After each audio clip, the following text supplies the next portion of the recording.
fàttali yéen ñuy suivre chaîne bii di Xalaat TV ñu leen di dalalaat ci seen jànkatu bés bi tey nag dañuy wax ci benn mbir boo xamante ni njeexitalu benn post la bu ñu defoon suñu page Facebook ñeel résultat élection présidentielle bu États-Unis candidat démocrate bi di Joe Biden jël raw gàddu gi ci kanamu président sortant bi di Donald Trump. ci boobee post ñuy xam ne ni njuumte bi gën a rëy mooy yaakaar ni yeneen i njiital réew ñooy saafara ñun africains yi suñu jafe-jafe ñoom dañ leen a fal ci seen réew ngir ñu taxaw seen askan moo xam Donald Trump moo xam Joe Biden wala sax ki leen précédé di Barack Obama bañ na ko sax ba moom Obama dañ ko fale woon ñun africains yi ñu doon jubilé jàpp ni suñuy jafe-jafe jeex na fàtte ni moom Barack Obama faluñu ko woon ngir mu régler problème africain yi dañ ko faloon ngir mu défendre intérêt États-Unis fépp ci àdduna bi. donc ci boobu poste ñuy leeral li président américain moo xam ku mënti doon dañuy topp pexe kuréel yi nga xamante ni ñoo leen dooleel ba teg leen ci ndombal tànk yi gën a kawe li gars yi war a xam mooy États-Unis dañu am ay institutions yu forte yoo xamante ni boo fa nekkee président seeni programme ngay topp wala ñu sàkkal la pexe bokkut ak ñun suñu réew yi nga xamante ni ay buur la ñuy fal ñoo xam ni dañuy teg loxo assemblée nationale teg loxo justice teg loxo armée bi ñuy leeral foofu le jafe-jafe Afrique kenn du ko saafara ku dul doomi réew yi du musa doon keneen ndax ñu bari ñu ngi doon jubilé gannaaw bi Joe Biden faloo comme niñ doon jubilé bi Barack Obama faloo woon ndax nit ku ñuul la fàtte ni ñii faluñu leen pour ñu régler suñu problème dañ leen fal ngir États-Unis wéy di nekk les gendarmes du monde comme niñ koy waxee dañ leen fal ngir États-Unis wéy di imposer adduna bi yëpp seeni programme ak li ñu gëm comme ni ko Trump doon defee vidéo bi nag li ko tax a jóg newul pour jël position naan Donald Trump moo gën wala Joe Biden donte dinañ joxe benn explication bu ndaw ci lan moo nar a soppeeku diggante suñuy réew ak ñoom rawatina ñi nga xam ne bëgg nañ moodu ji wala ñu fa nekk di fa daan seen doole daan ci ñëw mais ñu ci jublu mooy leeral africain yi jàpp ni ba tey ni lii saafara seen i jafe-jafe ci loxoy bitim réew la jógee leeral sénégalais yi ñu mën a comprendre mën a ràññee seen noon bi leen di wan ni bëgguma leen sama yoon newul ci yéen vous êtes des pays de merde nañ ñu baal comme ni ko Trump doon waxee ñu mën a ràññee suñu noon yooyu noonu ak suñu noon bi nga xamante nii daf ñuy signe di ñu wan ni bëgg naa leen alors que comme ni ko Wolof Njaay di waxee ba ñu weex na waaye deretu ko lal loolu moo sabab jàngoro tey bi. Licença. Vitor, como tá seu inglês?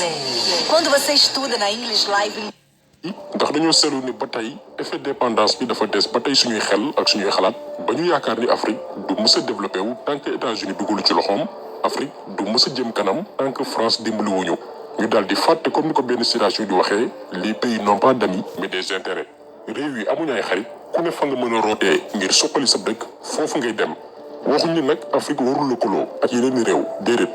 jamono fi mu toll amul benn réew buy tëju daal di toog sa ruq ne di nga développé wu yow kese déedéet loolu mënul nekk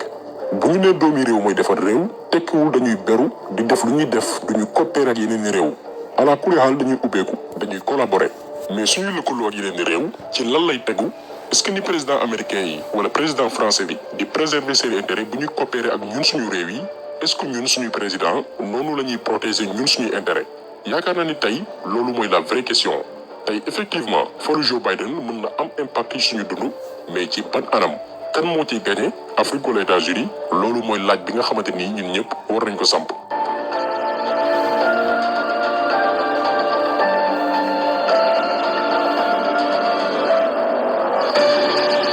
comme niñ ko waxee tantôt duñu dugg ci détails yu élection États-Unis yi parce que sénégalais lambda bi wax dëgg fa yàlla li ko gën a ñor mooy gis boppam ci réewam ak relation yi nga xamante ni dëkk mi ngi koy lëkkaloog yeneen réew. tey bu ñu jëlee kaw Donald Trump ñëpp xam nañ position yu radicale yi nga xamante ni jëloon na ko rawatina ci wàllu politique étrangère mën nañ ci lim conflit israélo-palestinien bi nga xamante ni moom Trump dafa dooleel yahud yi nga xamante ni dañoo dëkk di tooñ waa Palestine depuis des dizaines d'années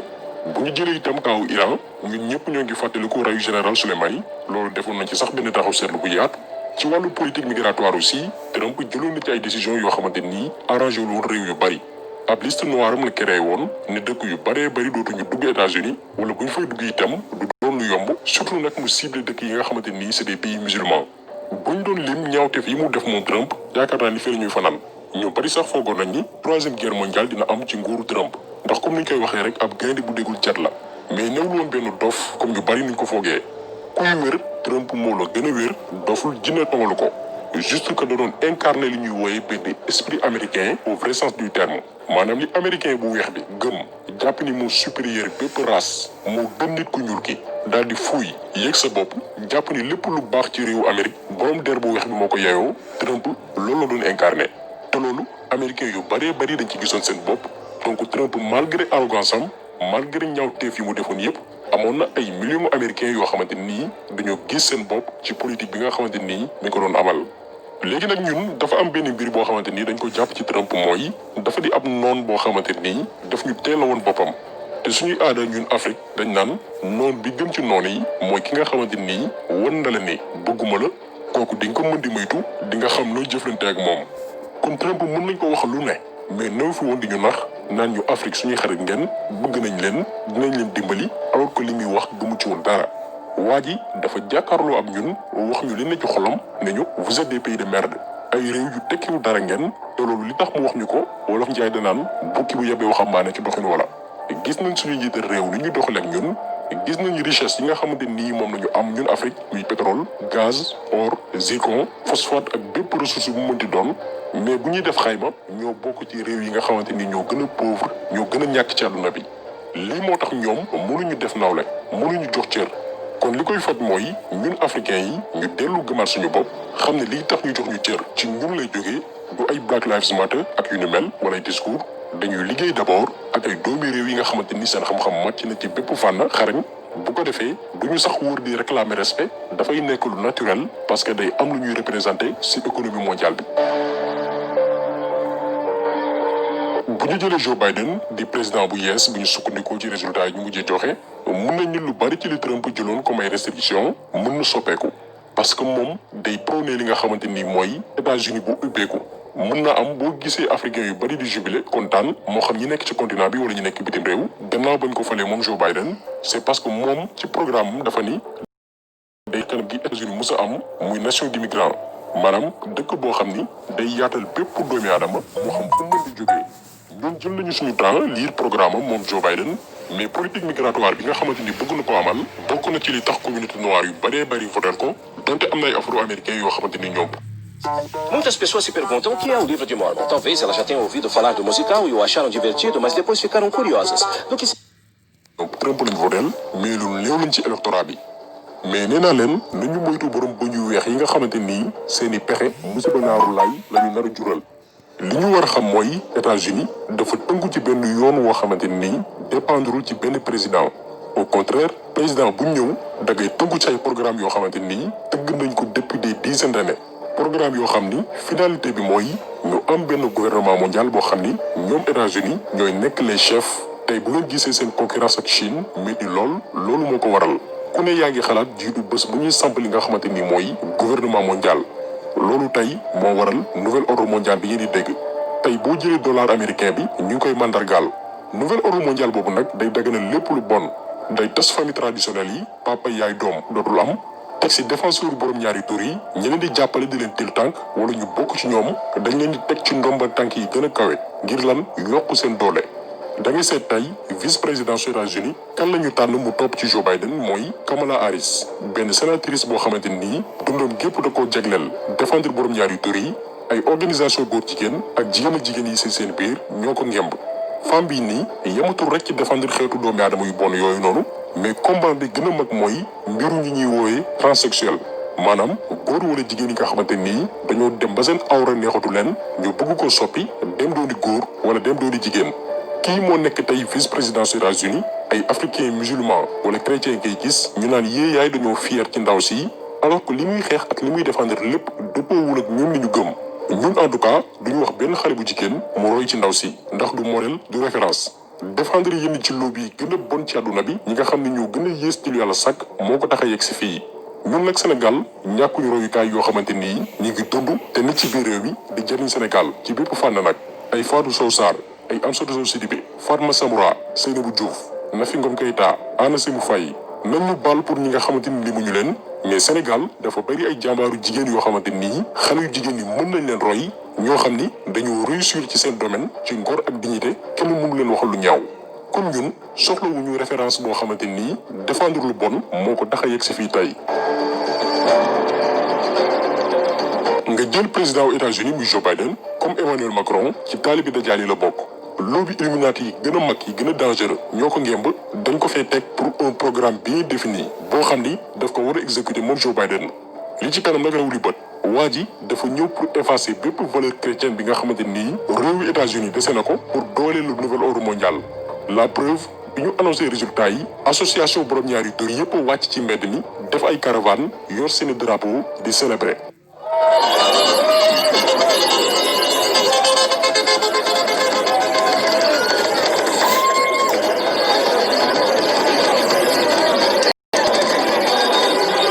kon gars yi ñii caaxaanuñu ñun ñoo nekk di fo ak nelaw yaakaar ni suñu problème Joe Biden wala beneen puissance moo koy réglé. ñii dafa am ay agenda yu ñuy suivre te bëgg cee nag laaxaale ñun suñu réew yi nga xamante nii dañoo néew doole te malheureusement ay sikkim lañ gëstu moo ñu yóbbaale ndax dañoo ñàkkuloo néewloo ñu doole ba lu ñëw yóbbaale ñu. nee naa leen kaw Emmanuel Macron képp ku mu yeewul dara dootu la yee waa ji da doon jonganteel Marine Le Pen France africain yëpp doon ko soutenir parce que jàpp na ni bu Marine Le Pen faloo noir yeeg arabe yi dootuñu am jàmm. Ce n'est pas le Front National, le repli et la haine qui conduira à la guerre civile. Être patriote, c'est vouloir une France forte, ouverte dans l'Europe et regardant le monde. Les Algériens, les Marocains, les Tunisiens, je vois les Maliens, les Sénégalais, les Ivoiriens, j'en vois des tas d'autres que je n'ai pas cités. Mais je vois quoi? Des Marseillais. Je vois quoi? Je vois... gars yi jàppale Macron ndeke xamul ni kii ab naaféq la ñun ab hypocrite lañ doon supporter. tey gis ngeen résultat yi moom Macron dàqul noir yeeg arabe yi biir France mais mi ngi teg ay programme pour bépp doomi moodu wala faatu bañ a tënku ci benn diine bañ a am valeur comme ni mu ko waxee ci programme am bi nga xamante nii teg na ko. maanaam nit ki mu doon ab citoyen bu libre mën a doon franc-maçon mën a doon góor jigéen te di ko fësal mais bu mu tënku ci benn diine bu mënti doon. France actuellement citoyen boobu la ñuy préparé ak Emmanuel Macron te moo di bërki démb bi ñu ko falee woon ñun africains yi ñoo doon jubilé. lii mooy différence entre noonu bi nga xamante nii daf la wan ni dama laa bañ ak noonu bi nga xamante nii dafa dëkk di la siiñ di la ree alors que bu la jekkoo rendi la. Marine Le Pen mooy Donald Trump bu France dañoo wan noir ak arabe yi bëgguñ leen ba ñu xam ko. Emmanuel Macron mooy tey Joe Biden bu France dañuy affiché indo dawal kamo yi maanaam dañuy màtt di ëf te ñooñu nag ñoo gën a garaaw ndax bés bu ñuy dal sa kaw dañ lay bett. léegi nag ñun africains yi lan moo nar a soppeeku suñu diggante ak États-Unis yaakaar naa ni ci côté politique migratoire lay doon Trump ni mu tëjee woon bunt yi rawatina ci wàllu immigration mën na am changement mais bu leen fàtte ni réew yu mag yi lépp lu ñuy jëflanteeg ñun suñu réew yi ñoom seeni intérêt la ñuy jiital d'abord. la plupart ñoom ñoo ci gagné ñun ñi am ci ay problème mën nañ leen citer ay exemple yu dul jeex. chinois yi bi ñuy tabaxal stade Léopold Sédar Senghor jamonoy parti socialiste ñun Sénégal dañoo may ñoom seen i bateau chinois yi napp suñu géej yi pendant des années ba ñoom chinois yi ñu am lu ëpp lu ñu tabaxee stade bi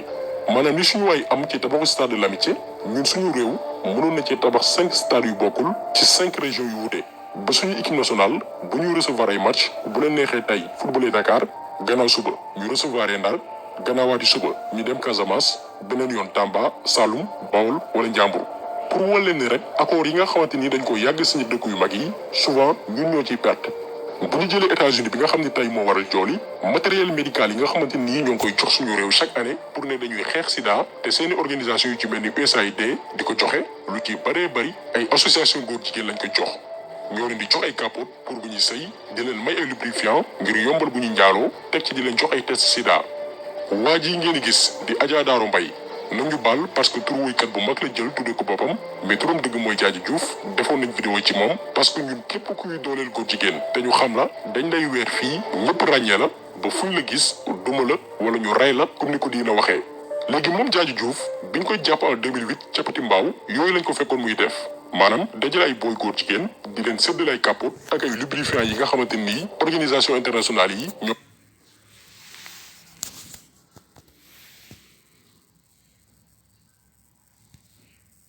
ñoo koy jox Sénégal pour association góor jigéen yi. barki démb itam góor jigéen yi ñu jàppoon Sacré-Cœur ba finalement mu am 13 yu ñu ci libéré ki leen dajale woon mi ngi tudd Moussa Dia di liggéeyal benn association boo xamante nii lenn ci activité mooy dooleel góor jigéen yi. Abdou Karim Gueye defoon na ci benn intervention bu am solo. li koy dooleel d'abord dama wax ni li ci jiitu Sénégal dafa am ANCS mais Alliance nationale contre le sida nga xam ni ñoom foo lañ ko njëkk a jaarale léegi dafa dem ba léegi changé nañ ko ñu def ko Alliance nationale des communautés de la santé communauté ban la ñuy wax ban communauté Alliance nationale des communautés boobu noonu de santé boobu noonu fa la Moussa Dia mi may wax Moussa Dia moo nekk noonu Moussa Dia mii moom laa doon kaas ne nañ ñu ko ne bu ñu ko jàppee moom problème parce que Moussa Dia moom moo jiite woon xale yi nekkoon Mermoz ci wàllu góor jigéen doon takkante Moussa Dia mii ngeen di gis nii Moussa Dia mii mag la moo ci mag foofu lay liggéey maanaam genre médiateur psychosocial yooyu la xam nga mooy ñooñu ñooy ëpp lu ñuy dugal xale yi ci wàllu góor jigéen di leen ci encouragé ku ñu fekk ñu ci dund ci encouragé parce que bi xam dajee foofu dégg ngeen ñoom ñoo ko wax seen i audio bopp ne dañ moom ñëw na fa indi leen ay moom góor jigéen la Moussa Dia indi leen fa ay lubrifiant ay préservatif ay kërëb xale yi takk ay ongle affaire yooyu ba police fekk leen fa Moussa Dia mii ngeen di gis ni ma lancé am ne dañ koy wër police jotaguñ ci moom am na ñu ma envoyé ay photo yi yëpp ngeen ko gis incha allah tam yëpp ñu wili pande ko ba Sénégal yëpp xam ni waa ji bokk nañ ku ñuy dooleel góor jigéen di yàq te góor jigéen la bu yàq Sénégal. donc ñu ngi koy jaajëfal moom Abdou Karim Gueye mais message bi ñu ci bëggoon jàllale mooy organisation américaine wala française yi fiy ñëw naan dañuy dimbali la plupart dañuy imposer ñun suñu réew yi ñuy protéger góor jigéen yi benn mooy di leen faj parce que mbootaay góor jigéen yi dafa bari ñu ci amee jàngoro sida te suñu hôpitaux yi la ñuy fajoo gratuitement parce que dañoo yor ay carte ñaareel bi mooy di leen may ay préservatifs pour ñuy protéger wu ñetteel bi di dooleel ay organisation góor jigéen yi nga xamante ni ay Sénégalais ñu ko jiite comme Aide Sénégal bi nga xam ne Dialy Diouf moo ne ci kaw ak ay ANCS bi nga xamante ni Abdou Karim Gueye da ko tudd sànq te góor jigéen bii di Moussa Dia nekk ci membre. moo tax bu fi président dëkk yu mag yi ñëwee ñuy tàccoo ko fecci wala ñu ñuy jox ay financement nañu gëstu lan moo ne ci ginnaaw yooyu financement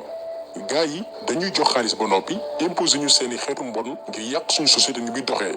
kan moo gëmoon ni en 2020 Sénégal dina tabax centre PMA boo xam ni fekk jëmi jamono góor jigéen ak jigéen yi say seen biir dañ fa mën a dem ngir am doom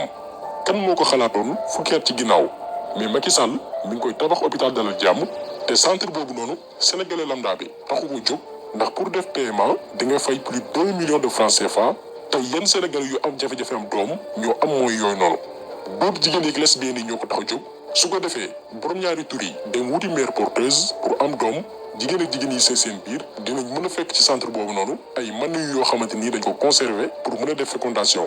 centre boobu ñu ngi koy tabax hôpital Dalal Jàmm boo ko waxoon ñaar fukki at ci ginnaaw dañ naan yow da ngaa dof duñ la mën a gëm tey ñu ngi koy tabax suñu réew moo tax yii ñuy wax nii lépp ëllëg la Sénégalais yi di gis résultat yi. kon ñun dañuy tey ci financement yi nga xamante ni mi ngi jógee bitim réew ñun gëmuñu Macron ñun gëmuñu Joe Biden parce que ay taalibe Dajjal lañ yoo xamante ni dañoo am seen programme bëgg ko nag imposer bépp réew ci àdduna bi. parce que nouvel ordre mondial mooy réew yëpp tënku ci benn programme loi yëpp doon benn amul toog sa réew beru di appliquer sa yëfi bopp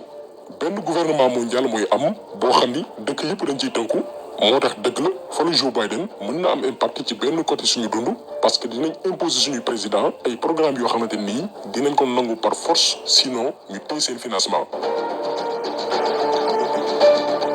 ñi gëm ni nag luy soppi seen dund ci Joe Biden la jógee bañ leen koy nangul parce que débat la opinion yi mën na wute